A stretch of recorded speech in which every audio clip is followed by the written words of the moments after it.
Maharashtra engineering सर्व्हिसेसचं तुम्हाला मिळू शकतं मोफत प्रशिक्षण, सोबतच 1,22,000 रुपयांपर्यंतचं विद्यावेतन. त्याच्यासाठी तुम्हाला हा व्हिडिओ शेवटपर्यंत पूर्ण बघायचा आहे. या स्कॉलरशिप योजनेची मी संपूर्ण माहिती सांगणार आहे. त्याच्यानंतर युट्यूबवर तुम्हाला अन्य कोणताच व्हिडिओ पाहण्याची गरज देखील पडणार नाही. बघा, नुकतंच TRTI आदिवासी संशोधन आणि प्रशिक्षण संस्था TRTI पुणे यांच्याकडून एक प्रसिद्धी पत्रक आलेले. तुम्ही म्हणाल की सर TRTI असेल तर आमचा काय फायदा, लक्षात घ्या. या MEHच्या स्कीम मध्ये कोणत्या कोणत्या संस्था आहेत बघा. इथं TRTIचा लोगो दिसतोय तुम्हाला. ही TRTI संस्था आहे जी ST प्रवर्गासाठी काम करते. बार्टी ही संस्था आहे जी SC बांधवांसाठी काम करते. सारथी संस्था जी आहे तर ती मराठा समाजासाठी काम करते. अमृत संस्था जी आहे तर ते आर्थिकदृष्ट्या दुर्बल घटकांसाठी काम करते. आणि ARTI ही संस्था मातंग समाज आणि त्यांच्या उपजाती यांच्यासाठी काम करते. तर या सर्व संस्थांकडून महाराष्ट्र इंजिनिअरिंग सर्व्हिसेस याचं प्रशिक्षण, मोफत प्रशिक्षण आणि विद्यावेतन योजना जी आहे तर ती जाहीर करण्यात आली. तुम्ही पाहू शकतात बघा, 2026-27 या वर्षासाठी. आता लक्षात घ्या, याचे फॉर्म 9 ऑगस्ट पासून सुरू झालेले आहेत. कधी? 9 ऑगस्ट पासून आणि 23 ऑगस्ट पर्यंत याचे अर्ज जे आहेत तर ते चालणार आहे. एवढ्या कालावधीत तुम्हाला अर्ज करायचे, काही परीक्षा शुल्क तुम्हाला लागत नाही.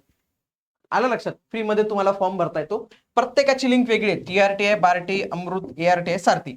ज्यांना लिंक पाहिजे असेल त्यांनी कमेंट मध्ये मला फक्त असं लिंक टाईप करून पाठवा. मी तुम्हाला या ज्या लिंक आहेत तर त्या उपलब्ध करून देतो. ओके, लक्षात घ्या. सोबतच याची CET परीक्षा होणार आहे मित्रांनो, आणि CET परीक्षेद्वारेच तुमची निवड होणार आहे MES साठीची. तर याच्यासाठी तुम्ही इग्नाइट अकॅडमीचं ऍप्लिकेशन डाउनलोड करून याच्या CET प्रिपरेशन बॅच जी आहे तर ती फक्त 1 रुपयाची बॅच आहे, तर ती नक्की तुम्ही जॉईन करू शकता. आता याला शैक्षणिक पात्रता काय पाहिजे, म्हणजे कोण फॉर्म भरू शकतं, लक्षात घ्या. सिव्हिल इंजिनिअरिंग वाले फॉर्म भरू शकतात. सिव्हिल इंजिनिअरिंग वाले बघा, इथं डिप्लोमा त्यांनी नाही दिलेले, इंजिनिअरिंग कंप्लीट पाहिजे, कारण की ते आपण MES साठी तयारी करतोय म्हणून. सोबत तुमचं BTech असेल सिव्हिल अँड वॉटर मॅनेजमेंट मध्ये, सिव्हिल अँड एन्व्हायरमेंटल मध्ये, स्ट्रक्चरल इंजिनिअरिंग मध्ये, कन्स्ट्रक्शन इंजिनिअरिंग मध्ये तरी फॉर्म भरू शकतात. पुढचे मेकॅनिकल वाले फॉर्म भरू शकतात. ऑटोमोबाईल, प्रोडक्शन, इंडस्ट्रियल वाले देखील फॉर्म भरू शकतात, कारण की ते मेकॅनिकलच्या अलाइड ब्रांचेस म्हणून कन्सिडर होतात.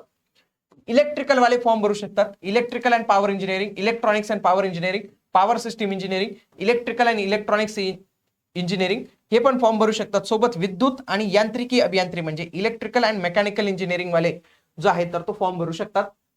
आता फॉर्म भरताना काही कागदपत्र लागतील तरच तुम्हाला फॉर्म भरता येणार, ती तयार ठेवायची. पहिलं तर डोमासाईल सर्टिफिकेट, तुमचं जातीचं प्रमाणपत्र, 10वीचं प्रमाणपत्र, 12वीचं प्रमाणपत्र, पदवीचं प्रमाणपत्र. सोबत सगळ्यात महत्वाचं डॉक्युमेंट म्हणजे काय की तहसीलदार यांच्याकडून 8 लाख पेक्षा कमी उत्पन्न असलेला आर्थिक वर्ष 2025-26चा उत्पन्नाचा दाखला.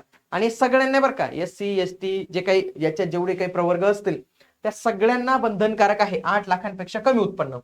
जे दिव्यांग असतील दिव्यांग, जे कोणी अनाथ असतील अनाथ, नॉन क्रिमिलियर सारथी ही जी संस्था आहे त्याला नॉन क्रिमिलियर हे बंधनकारकच आहे. सोबत जे आर्थिक दृष्ट्या दुर्बल घटकांसाठी अमृत ही संस्था आहे त्यांच्यासाठी EWS प्रमाणपत्र हे बंधनकारक जे आहे तर ते तिथं केलेलं आहे. सोबतच याच्यात लक्षात ठेवा, वयोमर्यादा ही मॅक्सिमम 30 वर्षे. 30 वर्षानंतर जर कोणी असेल तर तो फॉर्म भरू शकत नाही. सोबत तुमचं उत्पन्न 8 लाखांच्या खाली जे आहे तर ते असलं पाहिजे. आता याची माहिती देण्यासाठीच एक गुगल फॉर्म जो आहे तर तो आपण तयार केलेला आहे. हा गुगल फॉर्म तुम्ही तुमच्या स्वइच्छेने भरू शकतात. हा काही अनिवार्य नाही. अधिकृत अपडेट तुम्हाला TRTIच्या वेबसाईटवरून पण मिळतील. तुम्हाला वाटत असेल की आमच्याकडूनही तुम्हाला अपडेट्स मिळाव्या तर तुम्ही आपला गुगल फॉर्म अवश्य भरू शकता. आता तुमची निवड कशी होणार आहे, निवड ही महत्वाची. निवड कशी होणार आहे आता बघा, तुम्ही पहिली स्टेप्स आज काय करणार आहेत, फॉर्म भरणार आहे. फॉर्म भरा. फॉर्म भरायला काही शुल्क वगैरे लागत नाही, माहिती सर्व दिलेली. फॉर्म झाल्यानंतर तुमची एक CETची परीक्षा मित्रांनो, कॉमन एंट्रन्स टेस्ट, कारण की इतके लोक फॉर्म भरतील आणि लाभ फक्त काही लोकांनाच द्यायचा आहे. आता ही CET परीक्षा होईल.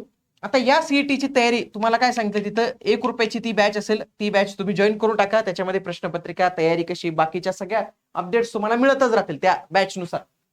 आता CET झाल्यानंतर याचा निकाल लागेल, रिझल्ट लागेल. मग प्रत्येक संस्थेला जागा असतील. फॉर एक्झाम्पल एखाद्या संस्थेला 500 जागा आहेत MEHच्या, एवढ्या नसतात जनरली, पकडूया 100 पकडूया, चला 100 जागा असतील तर टॉपचे जे 100 विद्यार्थी असतील ते याच्यातून घेतील. बाकी महिला, दिव्यांग यांना आरक्षण असतं त्याच्यात. याच्यानंतर तुम्हाला निवडायची असते संस्था, कारण की याच्यात खाजगी संस्थेत तुम्हाला प्रशिक्षण मिळतं. चांगली एखादी खाजगी संस्था असेल, समजा इग्नाइट अकॅडमी ही पण याच्यात इम्पॅनल आहे. तुम्ही इग्नाइट समजा अकॅडमीला पहिला पसंतीक्रम दिला, त्याच्यानंतर तुम्ही इतरही देऊ शकतात. महाराष्ट्रात अनेक जे आहेत तर त्या संस्था याच्यात आहेत आणि त्या तुम्हाला जेव्हा तुम्ही फॉर्म भरतात तर त्यावेळी तुम्हाला तिथे दिसतात सर्व संस्था. तुम्ही कुठल्या एका संस्थेला प्रिफरन्स द्यायचा, पसंतीक्रम म्हणतात त्याला, पसंतीक्रम, प्रिफरन्स म्हणतात. पसंतीक्रम जे आहे तर तो तुम्ही दिला पाहिजे. त्याच्यानंतर तुमचं डॉक्युमेंट व्हेरिफिकेशन होतं, डीव्ही होतो, डीव्ही, कारण की तो फार महत्वाचा आहे. आणि डीव्ही नंतर तुमच्या प्रशिक्षणाला सुरुवात होते. प्रशिक्षणाला सुरुवात झाली की तुम्हाला लाभ मिळाले इथं सुरुवात होतो. तुम्हाला याच्यात दरमहा 10,000 रुपये मिळतात. किती? दरमहा 10,000 रुपये 11 महिन्यांसाठी. 11 महिन्यांसाठी तुम्हाला इथं हा जो लाभ जो आहे तर तो मिळत असतो. आलं लक्षात तुम्हाला? आणि त्याच्यानंतर तुम्हाला बाकी एकदा अनुषंगिक एक लाभ जो आहे तर तो मिळत असतो. म्हणजे हा तुम्हाला एक फायदा होत असतो. म्हणजे जे कोणी पात्र असतील त्यांनी फॉर्म भरा.